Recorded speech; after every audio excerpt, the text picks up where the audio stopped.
Hey gamers, Maniac here with GameAccess.net. Doing a video that's going to spoil events for those of you who may not have played the PlayStation 5 game Spider-Man 2 or the PS4, PS5, PC games Spider-Man Miles Morales or Spider-Man. So if you are not interested in spoilers, please stop this video. I'll totally understand. But that having been said, I have finished Spider-Man 2 recently for the PlayStation 5, and I have enjoyed it tremendously.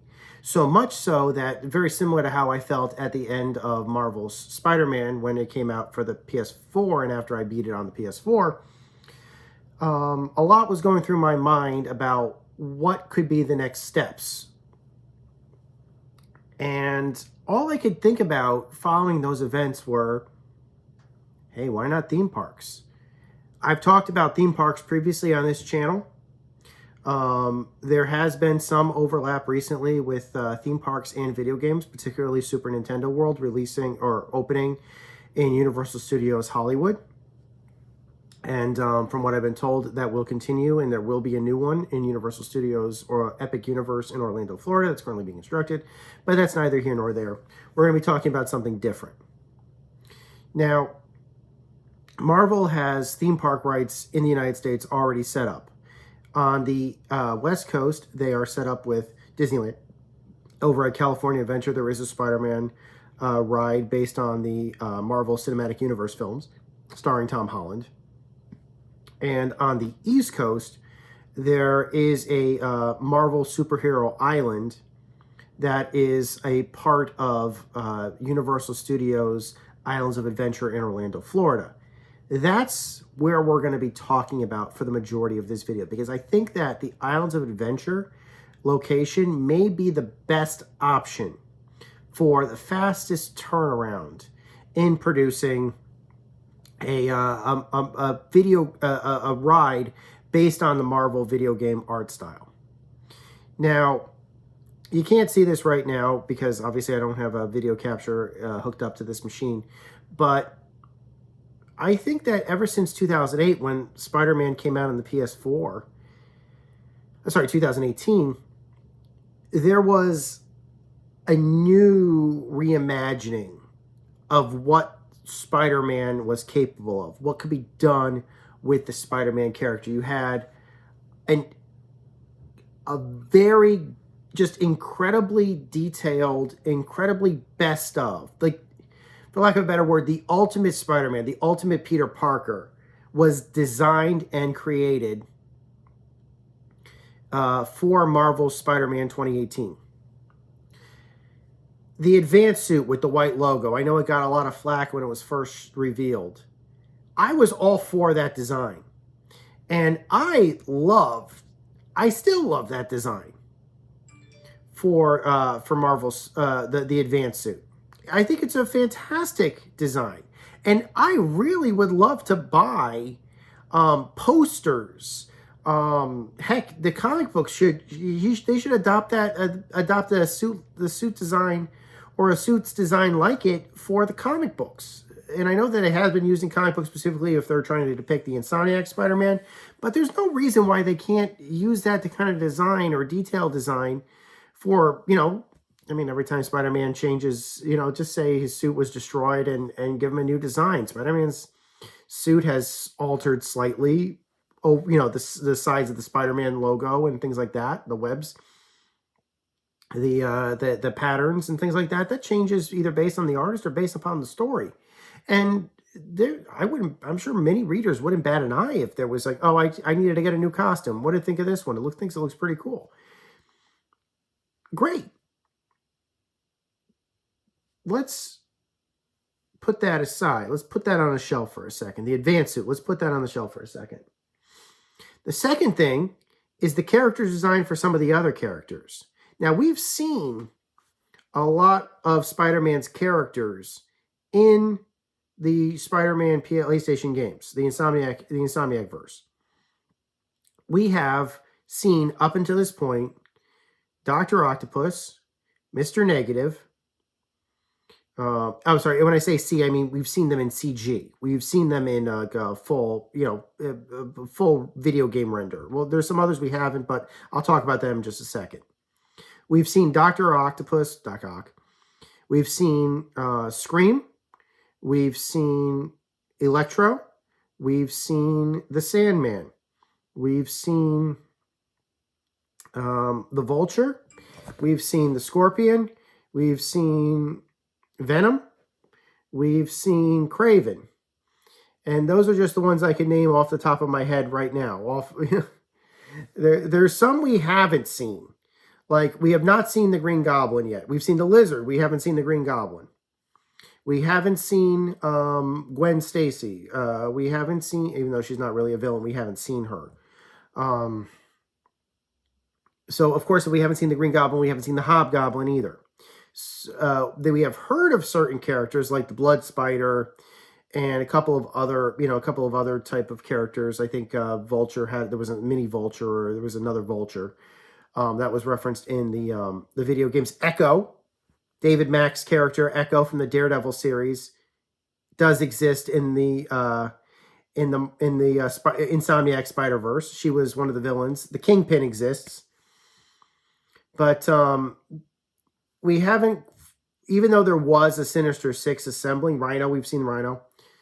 There hasn't been a full appearance of all of the characters that were in the Spider-Man ride that was at Marvel's Islands of Adventure.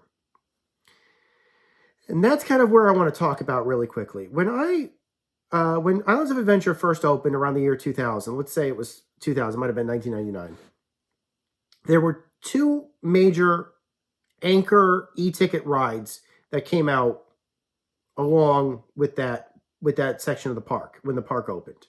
One was the Incredible Hulk Coaster, probably one of the best roller coasters of all time. And the other was the Amazing Adventures of Spider-Man.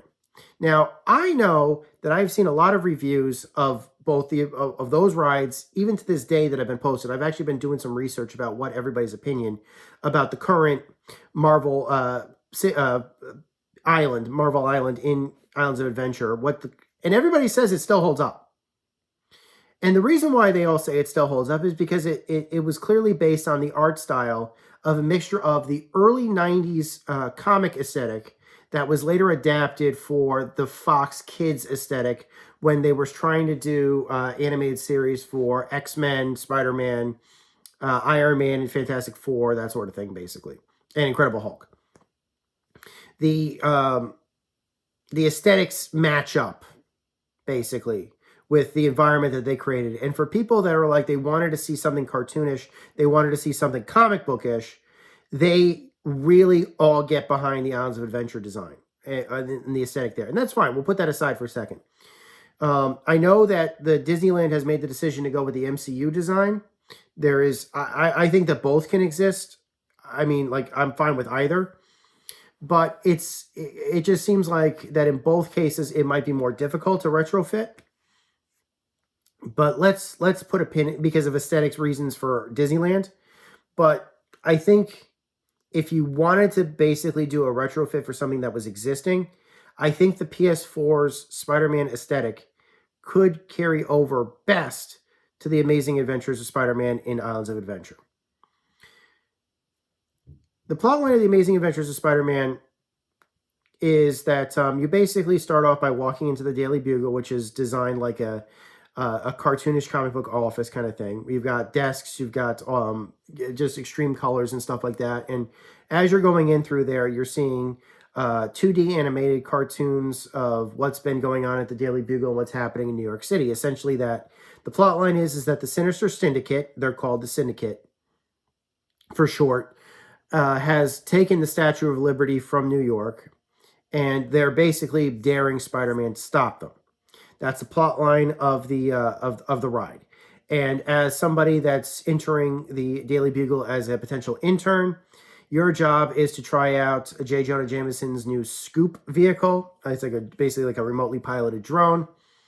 As you go through New York, trying to get pictures of Spider-Man and the villains and everything else. As you get into the ride itself is a mixture of a dark ride with a motion simulator built into the ride cart. Let's call it a ride cart, for lack of a better word. And 3D projected CG animation. So it's like a blend of live action with CG. It's not interactive, at least not by the player. It's not like something like Justice League Battle for Metropolis, where the player or the writer can basically interact with the CG on the screen. That's not doable. But that having been said, it is a 3D ride, or the projection effects are 3D, and so like at some points, like the characters will interact with the ride itself. They'll jump onto the cart or something like that, and they'll start shaking it or electrifying it, or they'll spray water at it, and that sort of, and you feel those effects: fire, wind, shaking, that sort of thing. Basically, all of that is certainly possible in the ride, and you'll experience that in the ride, which is awesome. And the effect is quite seamless because they did the proper calculations for when they did the CG, so that when the ride is moving, the perspective continues to match. And it also matches up with the 3D, with the actual conventional backgrounds that they've already built. You would probably need to paint some of the sets or change some of the lighting around. But the Spider-Man's Insomniac designs could go into those 3D effects. All you would really need to do is possibly maybe repaint some of the pre-show, that your call if you want to. Work a little bit of aesthetic in to match this, get a middle ground between the current set environment and the slightly more realistic New York City environment of Insomniac's verse. But the 3D renders for the majority of those characters already exist. Doc Ock's design could be adapted. Scream's design could be adapted. And now I know that there's currently no Hobgoblin or Hydro Man. But maybe that could be changed. Or you could just keep the existing character designs for what they have and just change some of the other ones. That's been done, actually. A little reference as to the reason why Universal was able to actually have Marvel's New York City and the rights, essentially, to all of these classic Marvel characters, as well as call themselves Marvel Superhero Island, is because when the Islands of Adventure was in its preliminary designs, they had purchased the rights to several of the major properties of Marvel. They purchased the rights to Spider-Man, the Fantastic Four, the X-Men, and the Avengers. That's pretty much the majority of, as well as the Marvel name itself. That's pretty much the majority of Marvel's rights. The only one they didn't get was the Guardians of the Galaxy. And that's why there's a Guardians of the Galaxy ride at Epcot, actually. Is because Marvel actually has those rights. But Disney still retained those theme park rights. Those were not sold alongside the rest of them. That having been said, I think that Universal can pretty much, sell merchandise for pretty much anything that's popular right now. They have, because I know that there are a lot of people that have seen Guardians of the Galaxy merchandise, common merchandise, but Guardians of the Galaxy specific merchandise at the Universal Studios theme park, which I thought again was pretty cool.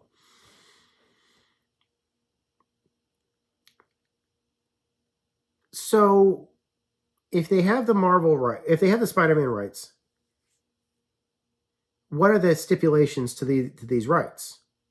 And the best known stipulation is that Marvel's rights are sold in perpetuity to Universal with one major stipulation, that Universal Studios keeps maintaining the existing ride infrastructure. They have done that. A couple of years ago, the Incredible Hulk coaster got retracked. That they also, I think, swapped out the 2DQ videos, the 2DQ ride videos, with a new type of a new 3D ride with a new story, basically. So that was changed. For the Amazing Adventures of Spider-Man, they swapped out the projections and did all new 4K projections with slightly higher fidelity and higher detail to match the 4K designs. So if you go on Amazing Adventures of Spider-Man right now, the ride story is identical to what it was originally when it was first launched. But the character designs are not. The original design that I remember, Doc Ock looked like his early 90s version with the green outfit, with the strap, with the harness, with the arm harness and the welding goggles and everything else. That's the Doc Ock design that I remember. However, when I look up ride video footage of recent people who have been on that ride, Doc Ock doesn't look like that anymore. Doc Ock looks like Alfred Molina in Spider-Man 2. In fact, Spider-Man's costume now looks more like it did in the Sam Raimi Spider-Man films with the protruding webs than the flat web design that he had in the original ride. So there have been changes made. Why not go further? Why not swap out the new character renders, which we know will work in real time? Heck, I'm sure some of the actors, like William Sayers, for example, who voiced Doc Ock, would be happy to deliver the lines. I've actually heard and seen William Sayers actually do Alfred Molina's. He actually did like a live read-through a couple of years ago of Spider-Man 2, reading out Alfred Molina's parts. It was like one of the coolest nights ever to watch the cast of the Spider-Man game basically do a read-through of the script of Spider-Man 2. It was freaking awesome. Because it sounded different, but you wanted it to. The words were the same, but the acting was different. But it still worked. And obviously, like I said, maybe you have to keep some of the original designs. Hobgoblin may have to change. Hydro Man may have to stay the same. Hydro Man may have to stay the same. But I think they could do Scream. I think they could do Doc Ock. They could definitely do Electro. It'd be, the only problem would be continuity. You can't really have Scream and Electro at the same time. Because, spoilers for Spider-Man 2, Scream doesn't appear until just around the last act of Spider-Man 2. By the last act of Spider-Man 2, we've discovered that Kraven had pretty much gone through most of the Sinister Six and killed them. Not captured them. Some of them did get away, like Black Cat got away. But we clearly see that characters like the Vulture, the Scorpion, the Shocker, and Electro are dead. So having them back would be a continuity error if you were trying to match it up exactly with the game. But then again, I mean, Disneyland's Spider-Man ride clearly takes place after the events of the Avengers Endgame. And there's mention that Mr. Stark is still alive, which is a continuity error that Disney is like, no, at this point, we're doing multiverse now. So it's okay. You can have consider it a multiverse where these people did not die or the blip didn't happen or something. And that's okay. That's okay. I think you could just basically meet a middle ground where you can get the aesthetics in there that would match up. But at the very least, you have to do the white suit. You have to do the white spider insignia for the advanced suit. That, to me, is what the bare minimum could be. Just change the suit to the advanced suit, and then I'd be happy. And then I'd be absolutely freaking happy. I'd be overjoyed.